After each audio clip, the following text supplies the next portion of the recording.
अब virtual lens क्या होता है कि आप एक सॉफ्टवेयर को यूज़ करके, नॉट फिजिकल वायरिंग, सॉफ्टवेयर को यूज़ करके अपने जो है डिफरेंट स्टेशंस को एक नेटवर्क में कॉन्फ़िगर कर देते हो। कैसे? सबसे पहले कहता है कि जो स्टेशंस होते हैं, आपके जो कंप्यूटर है, एक फिजिकल लैन का हिस्सा होने के लिए क्या ज़रूरी है कि वो फिजिकली उस जगह पे मौजूद हो। मीन्स के जियोग्राफिक क्राइटेरियन जो है मेंबरशिप का जो क्राइटेरिया है, जो स्टैंडर्ड है क्या है, वो जियोग्राफिक है। मीन्स कि जियोग्राफिकली उस डिवाइस का वहाँ पे होना ज़रूरी है। ओके। वर्चुअल लेंस में ये होता है कि आप एक वर्चुअल कनेक्शन बना देते हो टू स्टेशन के दरमियान, चाहे वो दो स्टेशन, चाहे आपकी वो दो कंप्यूटर डिफरेंट फिजिकल लेंस से ही क्यों ना हो। मीन्स कि अगर वो डिफरेंट फिजिकल लेंस में हैं तो आप वर्चुअली उनको आपस में कनेक्ट कर सकते हो, लेकिन इस चीज़ को आपने वायरलेस से जो है वो कंफ्यूज नहीं करना, ये वायरलेस से डिफरेंट है। ओके। अब सबसे पहले हमारे पास एक प्रॉब्लम है। प्रॉब्लम क्या है कि हमारे पास एक लेट्स से कि एक कंपनी है जिसमें ये तीन जो है हमारे पास ब्रांच, तीन क्या बोलते हैं इनको, डिपार्टमेंट्स हैं। तो ग्रुप 1 जो है वो अकाउंट्स को मैनेज करता है, ग्रुप 2 जो है वो फाइनेंस को मैनेज करता है, ग्रुप 3 लेट्स से कि इंजीनियरिंग को मैनेज करता है। अब हुआ जाए कि हमारे ग्रुप 1 से एक डिवाइस को काम पड़ गया फाइनेंस में। अब वो ऐसे तो नहीं जा सकता क्योंकि फिजिकली कनेक्टेड है, तो उसको फाइनेंस में जाने के लिए यहाँ से हमने फिजिकली डिटैच करके दोबारा यहाँ पे जाके इस्टेब्लिश किया उसका लिंक इस स्विच से और इस नेटवर्क में, तब जाके उसका काम हुआ। तो इस प्रॉब्लम को हम सॉल्व करते हैं वी लैन से या वर्चुअल लैन से। वर्चुअल लैंस में क्या होता है कि आप क्या करते हो कि अपनी डिवाइसेस को एक ऐसे स्विच से कनेक्ट करते हो जिसमें आपका वी लैन सॉफ्टवेयर होता है ऑफ कोर्स। फिर उस डिवाइस से आप जो है डिफरेंट टेक्निक्स को अभी हम पढ़ेंगे, यूज़ करके अपनी जो डिवाइसेस हैं उनको डिफरेंट वी लैंस में यानी कि वर्चुअल लोकल एरिया नेटवर्क्स में अरेंज कर देते हो। ओके। तो यहाँ इससे फिर ये होता है कि आपके जो डिफरेंट स्टेशन हैं वो एक मखसूस काम के लिए इकट्ठे हो सकते हैं। मीन्स के अब जो अच्छा, इसमें फिर एक चीज़ और होती है कि अब जो जो वी लैन 1 में जो स्टेशन हैं, ये किसी तरीके से भी इंटरफेयर नहीं कर सकते वी लैन 2 में मौजूद स्टेशन से, चाहे ये फिज़िकली एक लैन में ही क्यों ना हो। मीन्स के वी लैन का लेट्स से कि ये वाला कंप्यूटर और वी लैन का ये वाला वी लैन 2 का वी लैन 1 का ये वाला कंप्यूटर और वी लैन 2 का ये वाला कंप्यूटर फिजिकली एक ही लैन से कनेक्टेड है, लेकिन अगर वो वर्चुअली डिफरेंट लैन्स में हैं तो वो आपस में इंटरफेयर नहीं कर सकते। ओके। अच्छा, अभी हमने जो एग्जांपल देखी थी वो हमने एक कंपनी की या एक बिल्डिंग की देखी थी। तो ऐसा भी हो सकता है कि आपके एक वर्चुअल लैन में जो स्टेशन मौजूद हैं आपके, वो टोटली डिफरेंट फिजिकल लोकेशन पर मौजूद हों। फॉर एग्जांपल, एक वी लैन में एक स्टेशन हो सकता है सियालकोट में मौजूद हो और दूसरा लाहौर में हो, तो ये इस तरीके से भी कम्युनिकेशन हो सकती है। ओके। और फिर ये आपस में एक बैकबोन स्विच से कनेक्टेड होते हैं। ओके। अब मेंबरशिप वी लैन में कैसे होती है, नॉर्मल लैन में कैसे होती है, फिजिकली उस डिवाइस का वहाँ पे होना ज़रूरी है।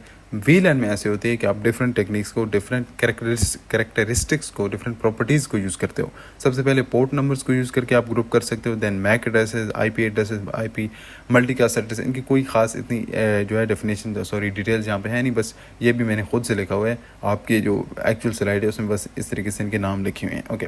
और तो ये इन डिफरेंट टेक्निक्स को आप लाइक इंटरफेस नंबर मीन्स कि आपका जो डिवाइस का नंबर है उस राउटर में, उस हिसाब से आप जो है वो ग्रुप कर सकते हो उनको वी लैन्स में। अच्छा, फिर ये भी हो सकता है कि आप इन टेक्निक्स में से, इन प्रॉपर्टीज़ में से कुछ का कम्बिनेशन भी यूज़ करके डिफरेंट डिवाइसेस को डिफरेंट वी लैन्स में अरेंज कर सकते हो। ओके। कन्फिग्रेशन मीन्स के आप कैसे असाइन करते हो, मतलब कि आपके पास फिजिकल लैन में स्टेशन है, उनको आपने वी लैन में जो है अरेंज करने, तो कैसे कर सकते हो। तीन तरीके होते हैं, मैनुअली होते हैं या सेमी ऑटोमेटिकली होते हैं या ऑटोमेटिकली होते हैं। मैनुअल में ये होता है कि आपका जो नेटवर्क का एडमिनिस्ट्रेटर होता है, मीन कि एडमिन होता है, वो खुद असाइन करता है कि ये इस स्पोर्ट से जो डिवाइसेस कनेक्टेड हैं उनको इस वी लैन में अरेंज कर दो। ये सिंपल है और सिक्योर है, लेकिन थोड़ा फ्लेक्सिबल कम है। ओके। मीन्स कि अगर आपने एक डिवाइस मूव करनी है तो फिर उससे ये होगा कि आपको कॉन्फ़िगरेशन सारी चेंज करनी पड़ेगी। ओके। सेमी ऑटोमेटिक में ये होता है कि आपका जो स्विच है वो खुद ही असाइन कर देता है वी लैन्स में डिवाइसेस के मैक एड्रेस को देके, on the basis of devices MAC addresses क्या करता है कि वी लैन्स असाइन कर देता है कि ये वाली डिवाइस इस वी लैन में जाएगी, ये वाली इसमें जाएगी। ओके। क्योंकि हमने अभी देखा था कि मैक एड्रेस को यूज़ करके हम ग्रुप कर सकते हैं। ओके। लेकिन इसमें फिर ये होता है कि आपके पास एक सेंट्रल डेटाबेस होती है जिसमें इन सारी जो डिवाइसेस हैं, मीन्स के होल द मैपिंग का मतलब ये है कि इस सारी जो मैनेजमेंट हो रही होती है, आपकी अरेंजमेंट हो रही है, उसको ये डेटाबेस में ये सारा डाटा स्टोर हो रहता है। तो फिर आप उसको चीज़ को देख सकते हो कि कौन सी डिवाइस कहाँ पे मौजूद है। अच्छा, ऑटोमेटिक में ये होती है कि आपकी जो टोटल असाइनमेंट है वी लैन की, कि कौन सी डिवाइस कौन सी वीलैन में जाएगी, ये टोटली ऑटोमेटिकली होती है। कैसे होती है?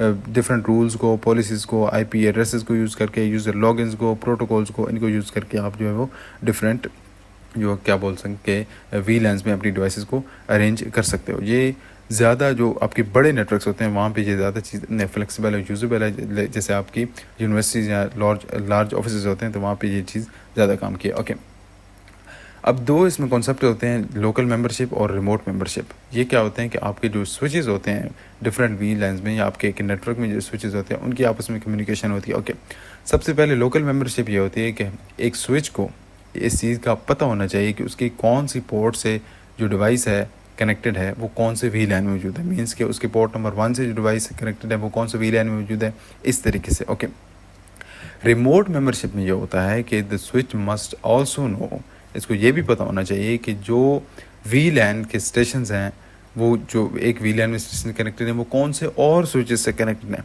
फॉर एग्जांपल स्विच 1 को पता होना चाहिए कि वीलैन 1 में जो स्टेशंस हैं, मीन्स कि डिफरेंट, हमने पढ़ा था कि डिफरेंट फिजिकल लैन से हो सकते हैं वो स्टेशन, तो वो वाले स्टेशन कौन से डिफरेंट जो कौन से और जो स्विचेस हैं उनसे कनेक्टेड हैं। ये भी बड़ी सादा सी चीज़ है। फॉर एग्जांपल स्विच 1 को अब जहाँ पे अगर आप देखें तो इसके दो स्टेशन जो हैं वीलैन 1 में मौजूद हैं और बाकी जो है 3, एक वीलैन 2 में है और बाकी 2 जो है वीलैन 3 में।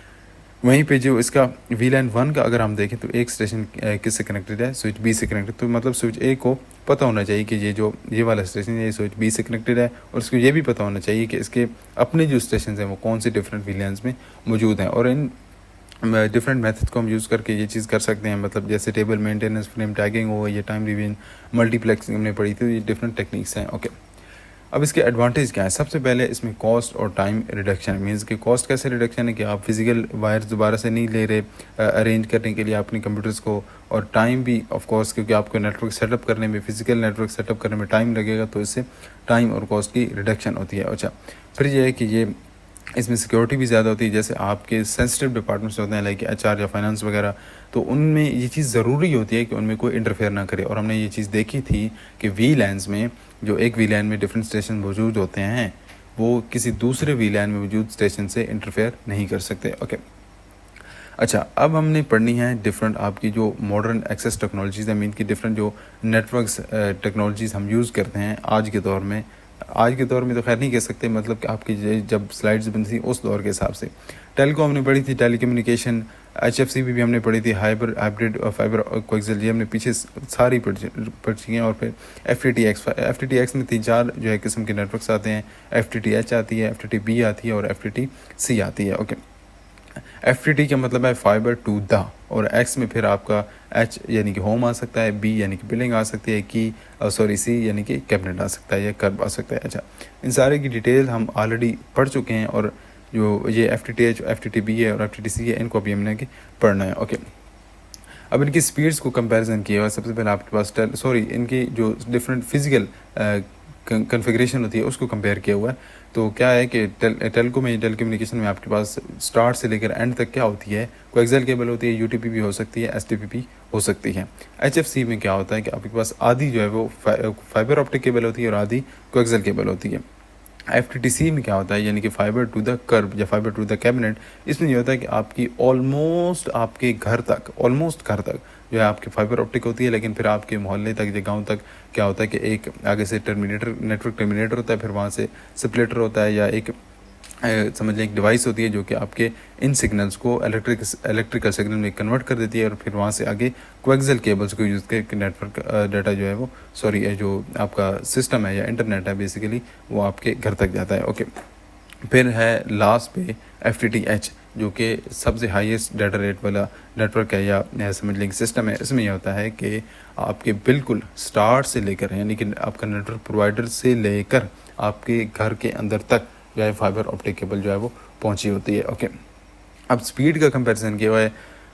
फाइबर अगर आप गौर से देखें, मतलब गौर से ना भी देखें, तो ऑफ कोर्स है कि ये इसकी जो स्पीड है वो ऑलमोस्ट 100,000 यानी कि 1,00,000 किलोबिट्स तक जा रही है। बाकी जो टेक्नोलॉजीज़ हैं ये इसके कहीं करीब भी नहीं पहुंचती। मतलब T1 लाइन जो हमने पढ़ी थी 1.54 मेगाबिट्स पर सेकंड वाली, जिसको हमने कनेक्ट किया था डिफरेंट टेलीफोन्स को, बहरहाल जो भी था, इसकी स्पीड अगर आप देखें तो इसकी थोड़ी सी यहाँ पे रेड वाली इसे मैच कर रही है, अदरवाइज़ बाकी जो है केबल की और DSL की और डायल अप तो ऑलमोस्ट मर चुका है।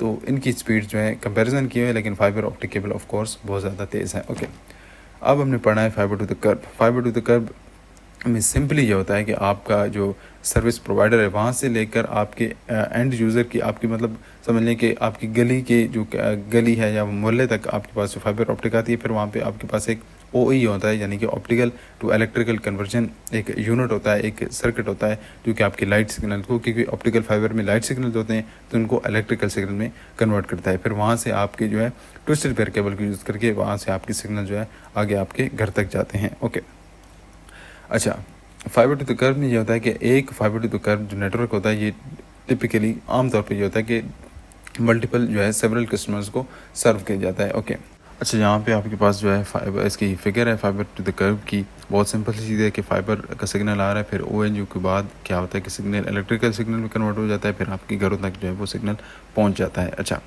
ONU क्या है? ऑप्टिकल नेटवर्क यूनिट मीन्स कि आपके फाइबर के सिग्नल को इलेक्ट्रिकल सिग्नल में चेंज करने का काम ये करता है। अच्छा, यहाँ पे थोड़ी सी मज़ीद डिटेल में बताया कि कौन कौन से डाटा किस किस डिवाइस के पास कैसे जाता है। तो यहाँ पे आपके पास क्या है कि NT होता है, मीन्स कि नेटवर्क टर्मिनेशन। जितना भी आपका डाटा कोएक्सियल केबल के थ्रू या ट्विस्टेड पेयर केबल के थ्रू आता है, वो आपके एक घर में NT लगा होता है। NT मीन्स के नेटवर्क टर्मिनेशन।